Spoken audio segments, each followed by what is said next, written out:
أنا في اعتقادي في الدول العربية المستفيد الأول رايح يكون المغرب.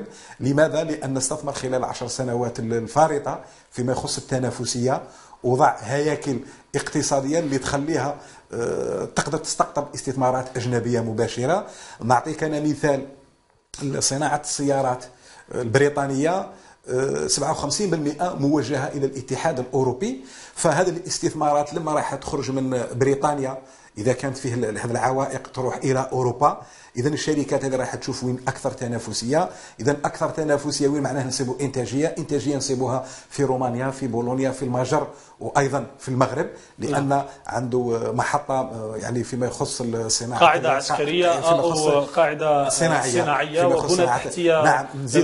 نزيد لك مثال بوينغ، عفوا ايرباص، قدم التهديد، يعني عندها شهر بالنسبه للبريطانيين في حاله البريكسيت، ان الاستثمارات فيما يخص قطاع الطيران، اذا راح تغير الاستثمارات تاعها الاجنبيه.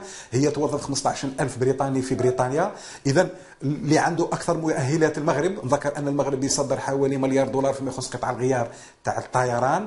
ايضا معناه جاب شركه بومباردير لصناعه الطائرات، اذا رايح ينافس دول يعني اوروبيه. ايضا منطق اخر لما بريطانيا تخرج، معناه كل ما هو لوجيستيك، معناتها الشركات اللوجستيكيه اللي معروفه كبيره موجوده في بريطانيا رايحه تحاول توجد الى منفذ اخر. المنفذ الاخر معناه كاين درك رايح يكون منافسه ما بين اسبانيا، يعني منطقه جبرالتار، والمغرب.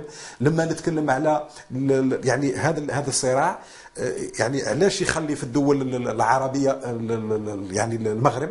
لماذا؟ لان دول شمال افريقيا عندها اتفاق شراكه مع الاتحاد الاوروبي، فبالتالي كل الاستثمارات الاجنبيه تبحث على منفذ لها وين تدخل بكل بساطه الى اوروبا. اذا الان دول شمال افريقيا هي يعني الجزائر وتونس والمغرب هي اللي عندها هذه الاتفاقيات.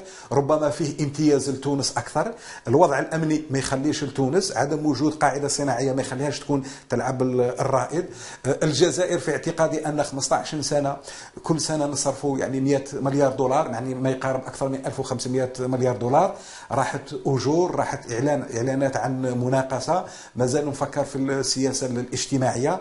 ففي اعتقادي الان اللي رايح يكون اكثر يعني يستفيد اكثر هي المغرب، هو المغرب. وانا في اعتقادي يعني كخلاصه هو ان اذا كان استفاد المغرب بهذه المؤهلات، فالان يمكن ان المغرب يبني استراتيجيه على انه يعني على المدى 10 سنوات يكون دوله بارزه في شمال افريقيا، وبالتالي يعني افريقيا